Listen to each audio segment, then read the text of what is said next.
to create it was actually a request of the NHS. So that's super cool.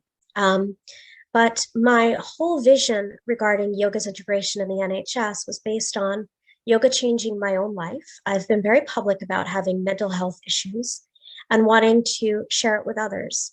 And I think that yoga has remained for quite a while, at least in the Western world, something of privileged people. And I feel that that really is quite sad.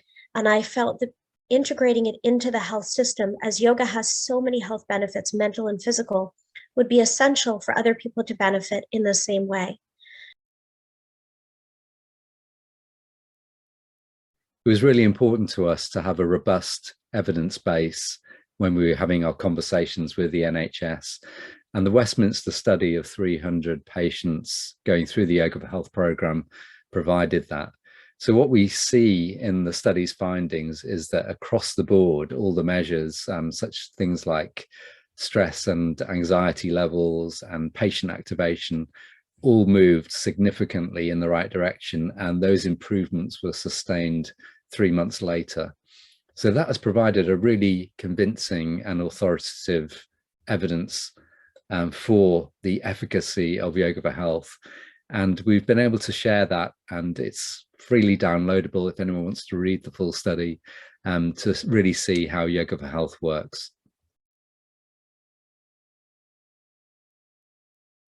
Totally a science nerd and buff.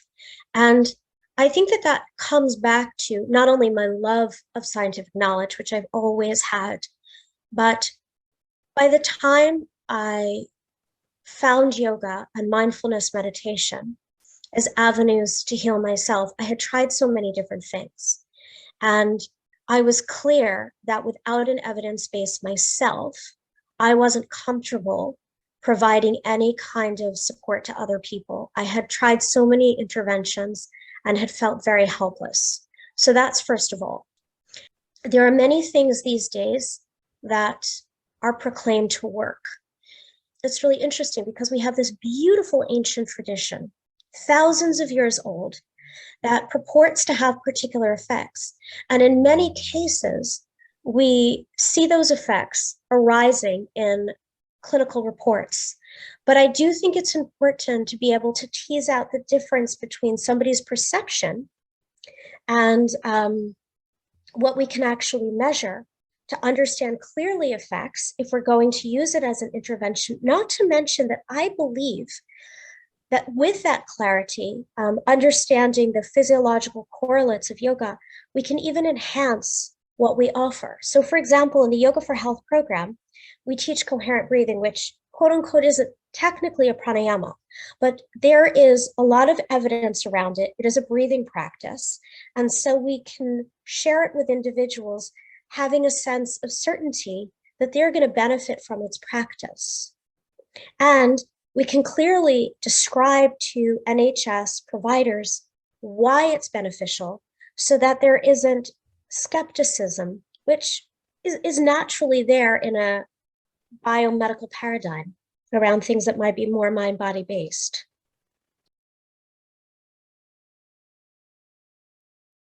It's really a different thing for yoga teachers to get used to when we train experienced yoga teachers to deliver the Yoga4Health protocol, that they have to become social prescribing, yoga social prescribing champions in their own community. And this means they're going to be connecting with and talking to the social prescribing link workers, sometimes known as community navigators or community connectors. And these are the people who are sent patients by the GP, by the doctors, or by other healthcare professionals who have problems or issues that aren't principally medically based. So they might be socially based, might be socially isolated, might be suffering from stress and anxiety. They may have lifestyle issues, a lack of physical activity, all these kind of things that fit in with our referral criteria. And they really need to get their life back on track, and they need the support to do that. And it's those social prescribing link workers that we liaise with who provide the patients, either by signposting or by formal referral, or giving them a leaflet, and the patient gets in contact with our teachers directly. And so it's a kind of invitation when you become a teacher and a deliverer of the Yoga4Health program to step outside our usual, I would just turn up at the hall and teach the class, and really get involved in the nitty-gritty of the community and really see and meet people involved in social prescribing, doing other wonderful projects.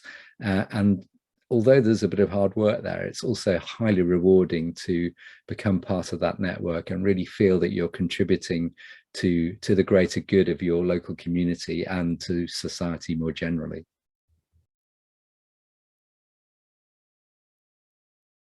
Now, the NHS wanted these 5 different populations, people with prediabetes at risk of having a cardiac event in the next 10 years, mild depression and anxiety and social isolation under one umbrella, because it's such a common presentation, all of these different things. And I felt when I was designing certain aspects of the program that they could duly benefit, because in each one of these cases, there is dysregulation in the autonomic nervous system. And so we could devise an intervention that was focused first and foremost on bringing down sympathetic activity, or that kind of fight and flight activity, to allow for a sense of calmness, which also has an impact actually on inflammation, really relevant in the diabetes. Now we understand as well in depression, and of course the cardiovascular disease. And then later on, we could lead to, or we could integrate things into the program like the coherent breathing that I mentioned, that support not just a downgrading of hyperactivity of the sympathetic system, but a overall balance between the parasympathetic and sympathetic system, which is essential for psychological and also physiological resiliency, whether you're talking about depression or you're talking about heart disease. When I was chair of the British Wheel of Yoga, I really pursued an agenda of standards, diversity, and inclusion. And I carried that work on into YIHA with Heather's full support and with the support of the Board of Trustees of the charity. And what we have done with the Yoga4Health program is create a protocol in which all the practices are offered either in a chair or a wheelchair or on a yoga mat. And we are also offering modifications both for chair and mat-based practice. And this makes for a really fully inclusive experience. It means we can take just about everybody onto the program in terms of their physical ability and needs, and we're not excluding people. And that principle of inclusion is very important to me and very important to YIHA in general. And I think what we've also done is open up a new career pathway for yoga teachers. So lots of yoga teachers who've taught community classes, or they may have taught in the fitness sector, have always known that yoga is primarily something that improves people's health and well-being. And by directly linking yoga to health and connecting and partnering up with the NHS, we've been able to offer an evidence-based protocol in which the yoga teacher can still fully express their personality. So it's not really a constraining protocol. It's a program of themed classes and different progressive practices, both in terms of breath work and posture work. And it's truly rewarding, we found, both for myself when I've taught the programs, but also from feedback from our teachers, that what we're doing is connecting to people who wouldn't previously have thought about doing yoga, or who would have come to our classes. So in yoga, we tend to attract people who are already quite good at self-care. And through this protocol, we connect with people who really need yoga. And therefore, the benefits and the transformation experience is really profound. And it's breathtaking to see how deep and how far you can take people from complete beginners to the end of 10 weeks when they're supported through a program that is 2 hours a week, and which asks them to develop and maintain a daily home practice. We know that social connectedness is incredibly important for overall health. And research that has been accumulating shows that people involved in social prescribing present to the health services 20 to 40% less often. And through social connectedness, there is the ability to downgrade inflammation. We now actually understand that there's like a subset of genes that is deactivated, or we say downregulated, when we are in positive social connection with others. And in addition to that, we engage in better health behavior. So all of that holds for social prescribing across the board. However, I think that yoga is somewhat unique because, as Stephen Porges, the world-renowned theorist of polyvagal theory, has expressed, when we activate the ventral branch of the vagus nerve, right? So that's our 10th cranial nerve. We activate the social engagement system and we enhance our ability to bond. Not to mention, we further release acetylcholine, which also inhibits inflammation. And yoga breathing specifically is known to increase activity of this branch of the vagus.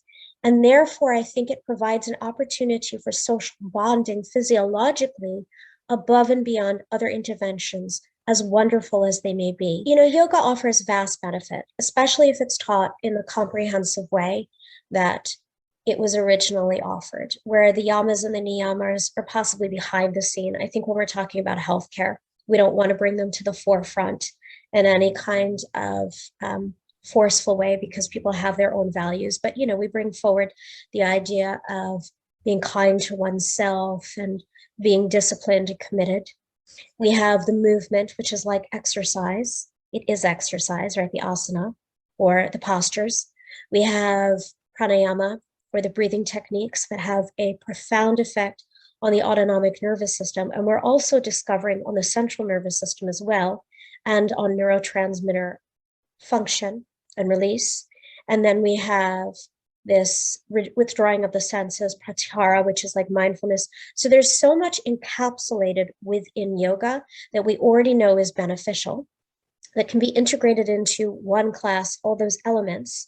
And it leads to strength, flexibility, shift in values, self-actualization, change in brain function and structure, neuroplasticity, change in neurotransmission, shift in social functioning, and all of that for a really cost-effective price. And so I think that we need to look to this ancient practice that was focused for thousands of years on overall health and understand that maybe if people had that much time to think about it, they've come up with quite a gem that is not based on any kind of devices or technologies and is really inexpensive and accessible and adaptable.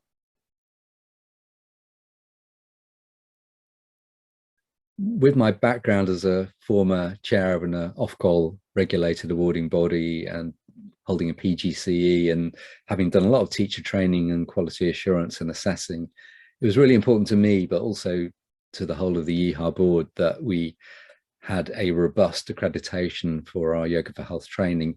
And we got that through the Royal College of GPs, which with NHS improvement set up the Personalised Care Institute, which accredits training in social prescribing and in personalised care. I'm really proud of the fact that we achieved accreditation with the critical help of Amanda Jane Crompton in achieving that. And that is set out in the book as well, describing how we got that and what it means. And what it means in practice for our teachers is that the conversation is much easier, because all that accredited training is put in front of NHS commissioners as being the preferred route for those kind of activities. So it really gives us a head start. And if you're talking to a GP about doing yoga and you say, oh yeah, by the way, I teach a yoga program which is accredited by the Royal College of GPs, that's a really good conversation starter, and it gives a lot of confidence. It's probably going to take us 10 years. We're already making inroads. I think social prescribing in the UK puts us in a unique position to do that, definitely. And so we're seeing it. But for me to say yoga in the NHS means that there is an overall appreciation for its benefit, and services are looking for yoga teachers throughout. You have this in surgeries and hospitals because they understand that yoga teachers and yoga therapists are vital as part of an integrative team. And that requires more evidence. It requires a change in perception. And it also requires us to move past the current pandemic. And I think in the next 5 years, we'll be able to say the UK is one of the leading nations still in integrating yoga into our health services. And we've made huge strides that maybe we can't even imagine right now. But in terms of full-fledged integration, I think 10 years is a more realistic time frame.